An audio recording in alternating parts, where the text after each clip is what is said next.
Welcome to the Workology Podcast, a podcast for the disruptive workplace leader. Join host Jessica Miller-Merrill, founder of Workology.com, as she sits down and gets to the bottom of trends, tools, and case studies for the business leader, HR, and recruiting professional who is tired of the status quo. Now here's Jessica with this episode of Workology. Welcome to a new series on the Workology Podcast. We are kicking off that focuses on the future of work. This is in collaboration with the Partnership on Employment and Accessible Technology, or PEAT. You can learn more about PEAT at peatworks.org. In 2017, CNN reported that the freelance economy now accounts for 34% of the total workforce. It is expected to grow to 43% by 2020. As we continue to see a substantial shift in the employment world from the traditional employee to the contract gig or freelance worker that's taking center stage, I wanted to talk about universal access for everyone who is interested in being a part of this new fluid workforce, including those with a disability. Today I'm joined with Bobby Silverstein. He's a partner in the law firm of Powers, Piles, Sutter, and Verville, PC. Bobby is also the former staff director and chief counsel of the U.S. Senate Subcommittee on Disability Policy when the Americans with Disabilities Act was signed into law, and is a member of the PEAT team. His expertise is civil rights law for people with disabilities. Bobby, welcome to the Workology Podcast. Well, thanks for inviting me to discuss this really important issue. Well, let's talk a little bit about what universal design is first and why it's important to kind of set the stage for us. Sure. Basically, universal design is the design and composition of an environment so that it can be understood and used by the greatest number of people, regardless of age, size, ability, or disability. Let me give you an example. A web-based platform used in the gig economy should create a marketplace that is accessible to and usable by all customers, including the companies seeking the workers, as well as potential workers with or without disabilities. So if a web-based platform is accessible and usable and convenient to everyone, everyone benefits. Simply put, universal design is good design. And you ask me, why is this important? Well, a representative of the U.S. Department of Justice in testimony before a committee put it this way, and I'm quoting, "Access to the internet and emerging technologies is not simply a technical matter, but a fundamental issue of civil rights. Access to information via electronic technologies is increasingly becoming the gateway civil rights issue for people with disabilities." He also testified that, quote, "We must avoid the travesty that would occur if the doors that are opening to Americans from advancing technology were closed for individuals with disabilities because we were not vigilant." I'm really excited to talk about this topic because we are talking about web-based platforms today and accessibility for everyone. Whether you are a freelance or gig worker and you're accessing Upwork, Fiverr, TaskRabbit, or the many others. They seem to be adding by the minute or growing by the minute. So we're talking about this today in terms of how it impacts not only the freelance economy, but also many of us who are engaging those freelance and gig workers. So as a civil rights attorney, Bobby, can you share with us how some of the federal agencies responsible for enforcing our nation's civil rights laws, particularly with the Americans with Disabilities Act or ADA, have applied these laws to the gig economy? Sure. You know, it's interesting that a number of federal agencies have made the issue of the gig economy a emerging issue that is requiring some real close scrutiny. In other words, to reassessing interpretations based on the new gig economy. For example, the Equal Employment Opportunity Commission, EEOC, which is responsible for enforcing our civil rights laws, just recently amended their strategic enforcement plan for the years 2017 through 2021. Part of the new plan says that EEOC should, quote, address issues related to, and then they have a bunch of words, but it's related to the gig economy. It's related to complex employment relationships and structures in the 21st century workplaces, focusing on temporary workers, staffing agencies, independent contract relationships, and the on-demand economy. In other words, the gig economy. The IRS and Department of Labor and the National Labor Relations Board are also reassessing this issue and providing new interpretations and looking at this issue differently. Based on your understanding of the ADA and a review of the contemporary rules, interpretations, settlement agreements, and case law, what guidance can you provide our HR and recruiting listeners here? Just kind of what we're doing here is saying the federal government is reassessing. Bobby, can you, while they're reassessing, give us some sense of what your interpretations are? And the answer is yes, I can, and I can provide you a framework for looking at the legal and policy issues associated with the new gig economy. And I can do that by using the ADA, the Americans with Disabilities Act, as the basis for this framework. So walk us through some more about the framework. The framework is basically recognizing that the ADA is a civil rights statute. And the civil rights statute ensures not only equal opportunity, but opportunity that is effective and meaningful for all. So from the perspective of businesses, they should be provided the opportunity to select from amongst the best, brightest, and most creative individuals. Individual vendors also should be provided the opportunity to compete in this marketplace based on qualifications, not arbitrary and capricious reasons such as disability status.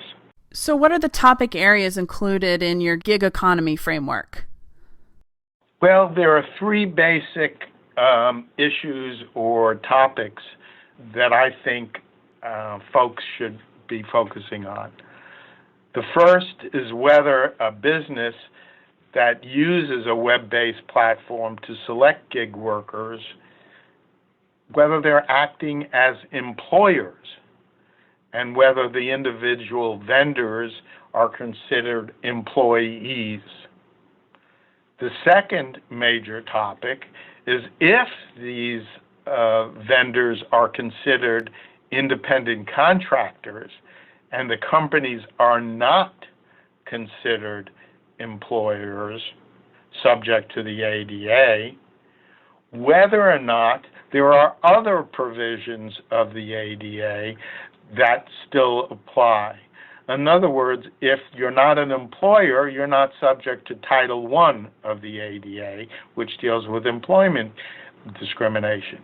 But you may well be subject to Title II of the ADA, which deals with state and local governments, or Title III, which deals with public accommodations, that is, businesses that do business with the public. So the first issue, are you an employer? Is there an employer-employee relationship? If the answer is no, and you're an independent contractor, are you still subject to non-discrimination rules as public accommodations or state and local governments? And the third question is whether those companies that design those web-based platforms are required to make their marketplace accessible to all, including people with disabilities. And so those are the three major topics that I think we need to discuss. And these are interesting topics, and they're fundamentally different than the way we as human resources and recruiting and workplace leaders have operated our departments or our businesses. Sure. Particularly if the conclusion in a given circumstance is that the business is not operating an employer-employee relationship. And so the question is, if they are an independent contractor, are there still requirements? And that typically does, as you said, go beyond what human resources folks' expertise entails. But it sounds like to me that if we are going to be, our businesses are going to be employing contract workers, gig workers, individual vendors, that we need to be expanding or broadening our employment knowledge, our just legal knowledge beyond kind of the traditional scope that we have been working in. Yes. Well, let's talk a little bit more about this framework and businesses that use these platforms to select gig workers. Are they acting as employers, and whether the individual vendors are considered employees, so subject to Title I of the ADA and other statutes? So can you kind of give us some insights there? Sure. And the important part here is that many think, almost by definition, that workers in the gig economy are independent contractors. And they come to that conclusion, and that's the end of the story. But the reality is that there are certain definitions and certain approaches that one has to take. One does not rely on what the relationship is referred to by a company. What you are looking at is fact-specific issues and certain factors that, in the case of civil rights issues, the EEOC has established for determining whether or not a relationship is a employer-employee relationship or an independent contractor relationship. And why is that important? Because Title I of the ADA only applies to employer-employee relationships. It does not apply to independent contractor relationships. So what are some of the factors that the EEOC is currently looking at? One factor is the employer has the right to control when, where, and how the worker performs the job, whether the worker furnishes the tools, the materials, and equipment, whether the work is performed on the employer's premises, whether the worker is paid by the hour, week, or month rather than an agreed cost of performing a particular job. So, all these factors are currently weighed. But as I said, the EEOC is reviewing this issue, and they may decide to give different weight to certain factors or add some additional factors, because obviously EEOC would be interested in making sure there is no discrimination on the basis of disability or race, gender, or national origin. And so if the employer-employee relationship is found, then the traditional issues that human resources folks are familiar with will come into play. You can't discriminate in recruitment, hiring, retention, advancement of people with disabilities. You cannot do indirectly that which you are prohibited from doing directly by entering into a contract or arrangement with somebody else. So that if the employer-employee relationship is established and you're prohibited from discriminating on the basis of disability in the recruitment of folks, that means that the ADA Title I non-discrimination provisions apply. Well, let's take a bit of a reset here. This is Jessica Miller Merrill, and you're listening to the Workology podcast. This is a special series on the future of work in partnership with PEAT. Today, we're talking about universal design and the freelance and gig economy with Bobby Silverstein. You can connect with Bobby on LinkedIn.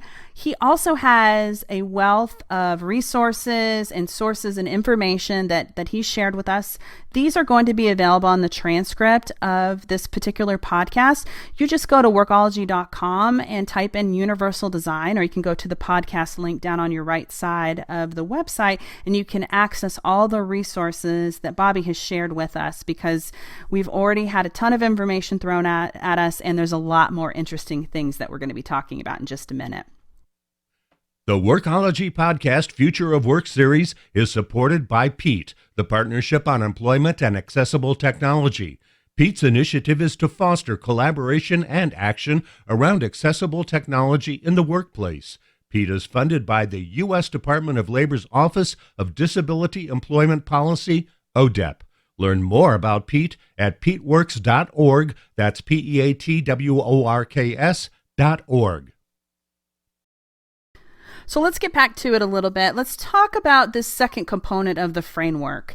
If the vendors are considered independent contractors and the companies are not considered employees, subject to Title I of the ADA, is the company that retains the vendor services still required to select all individual vendors, including those individuals with disabilities, fairly? So in their capacity as public accommodations with whether it's a state or federal or local government, subject to the non-discrimination provisions of Title III or Title II of the ADA. That's a lot of stuff. So walk us through. Yes, see, that is a really, really important question, particularly if those in the audience are in human resources. Because oftentimes, if you say independent contractor, civil rights statutes don't apply, end of story. But that is not the end of the story.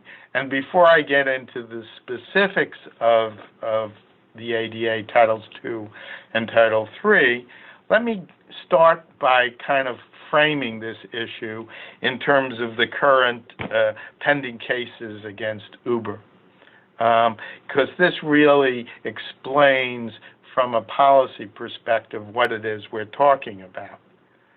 Now, you all may recognize that what Uber is doing is they're arguing that the drivers are not employees, and thus Uber is not an employer, and therefore complaints by drivers should not be treated as allegations of employment discrimination, whether it's Title VI, race, gender, national origin, or Title I of the ADA, disability discrimination. Instead, Uber's theory is that the drivers, just like the passengers, are customers, and they're paying for access to the web-based platform. Thus, if Uber convinces the court that it isn't in the taxi or driving business at all, but instead is merely creating an online marketplace through its web-based platform, then the result should be that the drivers may state their claims as customers, requiring fair access to the marketplace. In other words, companies can't have it both ways. If an individual vendor is not an employee, and rather the individual vendor is a customer, they should be entitled to equal opportunity as public accommodations under Title III of the ADA. Now, recently, several circuit courts of appeals around the country, and for those lawyers in the audience, the 5th, 9th, and 10th Circuit, have interpreted a law comparable to the ADA called Section 504 of the Rehab Act, which is non-discrimination by recipients of federal aid. And they dealt with this exact issue, and they said under 504 there is no employer-employee relationship in the given situation. Therefore, Title I of the ADA doesn't apply. But they didn't stop there. They said that the entities are independent contractors and they are subject to other provisions of the 504 as programs or activities of the entity. So when we look at the structure of 504 and the ADA, we see this comparability. And in fact, Title I is based on 504. We see Title I as employment, but we also see that the ADA has Title II, state and local government, Title III, public accommodations.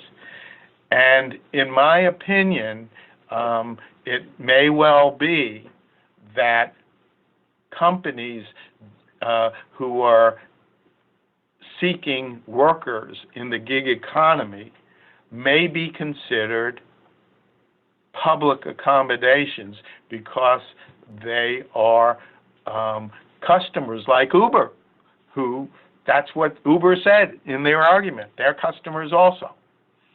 And we'll see. But I think a very strong argument could be made. And if they are considered independent contractors in the gig economy, that means that they need to treat all of the vendors in a non-discriminatory way. They cannot contract or make arrangements with somebody else like those having the marketplace on the web-based platform. They cannot contract with them if the effect is to deny equal, effective, and meaningful opportunity to people with disabilities. This is a lot to take in because this fundamentally changes the way that maybe we as business owners or business people or HR recruiters or whoever use these web-based platforms. So do you think that these platforms have a responsibility to designing marketplaces that ensure all parties, including vendors and those with disabilities, have access to the digital freelance marketplace? It sounds like you do, but I just want to make sure. Sure, and it could be under different theories. Under Title I of the ADA, employment discrimination, it not only covers employers, but also includes employment agencies. And an employment agency is defined as an agency that regularly procures employees for at least one employer. Now, typically, these web-based platforms probably won't be considered employment agencies. But I don't want to dismiss that as never, because they may, again, based on the facts and the factors that I described earlier. But let's assume they're not an employment agency. They're an independent contractor. Now, the Department of Justice, in, I don't know, about 200 settlement agreements, have decided that websites, online systems, mobile apps, and other forms of information and communication technology must be accessible to and usable by people with disabilities. That's under Title III. And a number of these settlement agreements are with entities that only do business online. So you mentioned the employee-employer relationship exists and discrimination, including enter into contracts or other arrangements with these third parties, could have a discriminatory effect. Example, entering into an arrangement when an entity that establishes a marketplace via a web-based platform that discriminates someone on the basis of their disability. How can employers or companies tell if these companies and these web-based platforms are compliant? Well, I don't know how they can tell for sure, but if I were them, I would be entering into indemnification agreements, which are part of the contract, which says that there's a certification that their web-based platform is accessible to and usable by people with disabilities. And I would say in accordance with what is called WCAG 2.0, Web Content Accessibility Guidance, which are international standards, which have now been included in all of those 200 settlement agreements that I made reference to, and are also included in Section 508 of the Rehab Act, which requires accessibility of ICT by federal agencies. So the answer to your question is, if I'm a company contracting with an entity to secure the work of gig workers, I would be including an indemnification clause. Well, Bobby, thank you so much for joining us today. Where can people learn more about you and what you do? Well, I would probably refer them to the PEAT website, which I'm sure you have information on. I've done a lot of work for them dealing with accessibility of websites, online systems, mobile apps, etc., from an employment perspective. And just one last comment, if I could, Jessica. I just, again, want to make it clear that I believe that these web-based platforms, they must also be accessible independent of the employer or the independent contractor who contracts or uses those platforms. Now, there is a little controversy in that. There are a number of circuits, again, for the lawyers, the First, Second, Fifth, and Seventh Circuit, say you don't have to have a physical store. Other circuits say that if you have a web-based part of your business, there has to be a nexus to the actual physical store. So there is some disagreement there as to when these entities, like those web-based platforms in the gig economy, are subject to Title III of the ADA. Well, one thing's for certain, this is a moving target with a lot of information in different pieces. So we will be sure to check back in with you to see where we are, maybe here in 6 months or so. That's a great idea. All right. Well, thank you so much again, Bobby. I enjoyed having you on the podcast. Okay, wonderful. Thank you. As the workplace changes, so should our obligation as employers and clients to the freelance and gig economy workers. We need to be mindful that just because the employment relationship may have changed, our legal obligation has likely not. Universal design and inclusion is critical for employees, freelancers, and gig workers too. Sounds like it might be time to add civil rights training to your leadership training as well as your own HR development learnings. Thank you for joining the Workology podcast, a podcast for the disruptive workplace leader who's tired of the status quo. This is Jessica Miller-Merrill. Until next time, you can visit workology.com to listen to all our previous podcast episodes. Have a great day. Production services for the Workology podcast with Jessica Miller-Merrill provided by TotalPicture.com.